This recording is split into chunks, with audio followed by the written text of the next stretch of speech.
Welcome to the League of Legends Champion Spotlight, featuring Zed, the Master of Shadows. The unseen blade is the deadliest.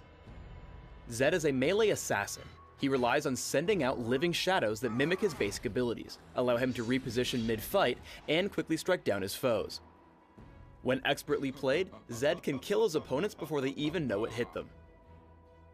Zed's passive is Contempt for the Weak. Zed's basic attacks against heavily injured targets will deal bonus damage based upon their maximum health. While this passive has no cooldown, it can only strike an individual target once every few seconds. Razor Shuriken fires out from Zed and any of his shadows, damaging every enemy they pass through, but dealing reduced damage to enemies beyond the first. Enemies can be hit by multiple Razor Shurikens and will take damage from each one, but the extra hits won't deal as much damage as the first. When laning, I recommend taking Razor Shuriken at level 1 and maxing it first for consistent ranged damage output. If jungling, grab it at level 2 and max it by level 13. Living Shadow remains in place for a few seconds, mimicking all of Zed's abilities. Hitting an opponent with both a regular and mimicked ability will refund some energy back to Zed. Zed may also reactivate Living Shadow to swap places with it. Additionally, Living Shadow passively grants Zed bonus attack damage. I recommend grabbing a point in Living Shadow early, but maxing it last in favor of Zed's damaging abilities. Shadow Slash damages nearby enemies, and reduces Living Shadow's cooldown for each enemy hit. Enemies hit by a mimicked Shadow Slash will be slowed.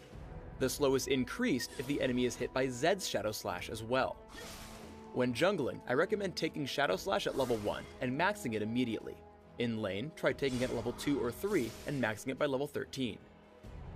Death Mark is Zed's ultimate. When cast, Zed dashes to target enemy champion, dealing damage, marking it, and spawning a living shadow behind it. After a few seconds, the Death Mark will trigger, damaging Zed's target based on how much damage Zed dealt to it while the mark was active. Like with Living Shadow, Zed may reactivate Death Mark to swap places. As with all ultimates, I recommend taking Death Mark whenever available. In lane, try to poke at your opponents as much as possible. Even though Elise is underneath her turret, Living Shadow into Razor Shuriken allows Zed to deal some damage without fear of counterattack. Zed's core damage combo is Living Shadow into Shadow Slash and then Razor Shuriken. If you can hit both Razor Shurikens, you'll deal a lot of damage to your target.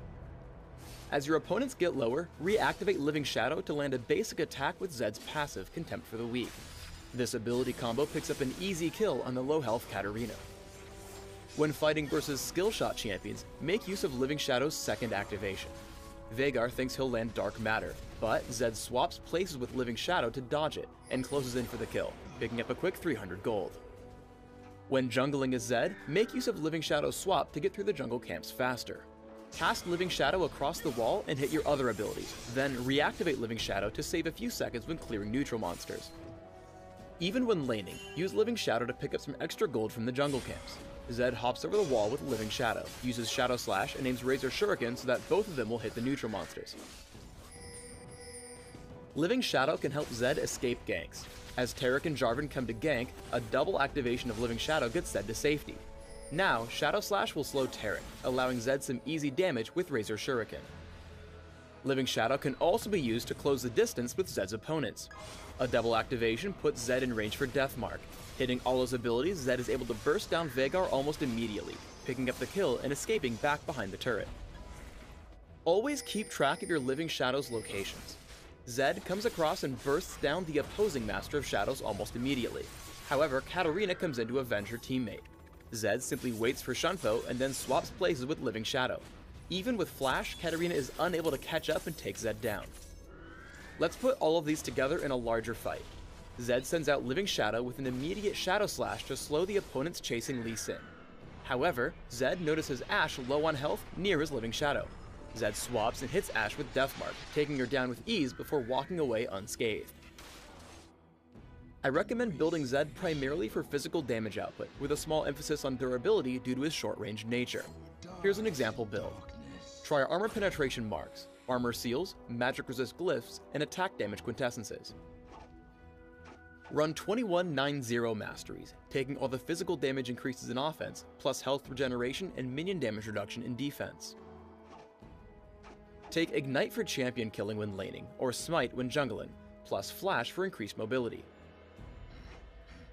Open with Boots of Speed, Health Potions, and a Doran's Blade or Prospector's Blade. Rush Brutalizer and take Mercury Treads or Ninja Tabby based upon your opponents. Grab Hex Drinker when needed, and buy Bloodthirster or Sanguine Blade for increased damage output, and follow up with Last Whisper. Your final build should also contain Guardian Angel or Overlord's Bloodmail, Yomu's Ghostblade or Lord Van Dam's Pillager, and Maw of Malmortius. Thanks for tuning in to the Zed Champion Spotlight. Please subscribe to the Riot Games YouTube channel above, and leave us your comments just below the video.